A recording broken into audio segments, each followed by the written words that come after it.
Sandrine Josso est encore sous le choc.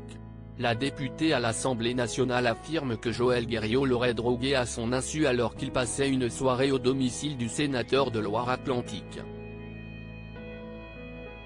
Elle aurait alors quitté précipitamment les lieux, direction l'Assemblée nationale. Ce mercredi 22 novembre 2023, le chauffeur de taxi qui l'a prise en charge raconte à son tour les faits à BFM TV. Si y est un fait, dans un bar, en boîte de nuit, et même dans l'intimité. De plus en plus de femmes sont malheureusement victimes de prédateurs qui glissent de la drogue dans leur verre. Depuis quelques jours, Sandrine Josso a créé la stupeur en affirmant qu'elle a vécu ce triste scénario de la part d'un collègue.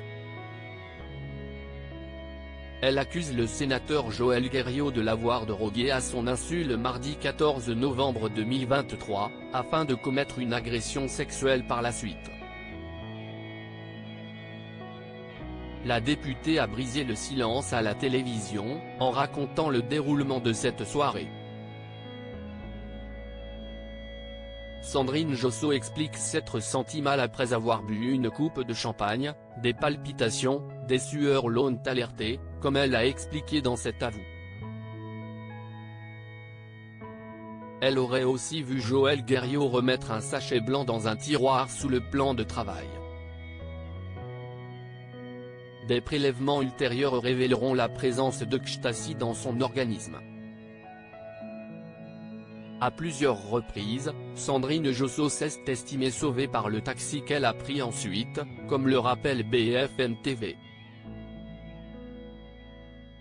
Sandrine Josso vraiment mal en quittant le domicile du sénateur. Nos confrères ont pu s'entretenir avec le chauffeur, qui souhaite rester anonyme et estime avoir fait un simple devoir de citoyen. Majid, prénom d'emprunt, s'est remémoré la scène, qui s'est déroulée à 22 h, dans une petite rue du 6e arrondissement de Paris. Il faisait sombre et je n'ai pas vraiment fait attention aux gens. J'ai vu une cliente et un homme à côté qui est venu presque jusque dans la voiture. Il lui a dit bonne soirée. Elle n'a pas répondu. Le début du trajet s'est déroulé en silence, et puis, d'un coup, elle m'a dit, il m'est arrivé quelque chose ce soir, raconte-t-il. Majid a compris qu'elle n'était pas dans son état normal.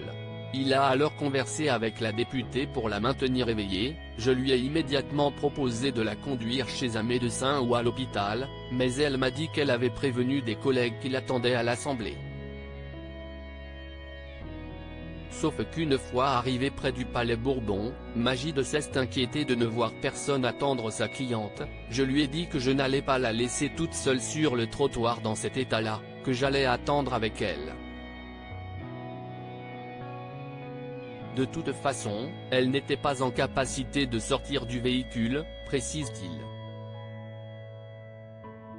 Joël Guerriau continue de nier les faits qui lui sont reprochés. Une dizaine de minutes plus tard, un collègue de Sandrine Josso s'est présenté pour la récupérer. La députée a ensuite été prise en charge à l'hôpital Lariboisière. Elle était vraiment mal. Je lui ai dit que ce n'était pas la première fois que je voyais ça. Si est triste. Mais en 2023, il n'y a plus grand-chose qui nous choque, regrette Majid.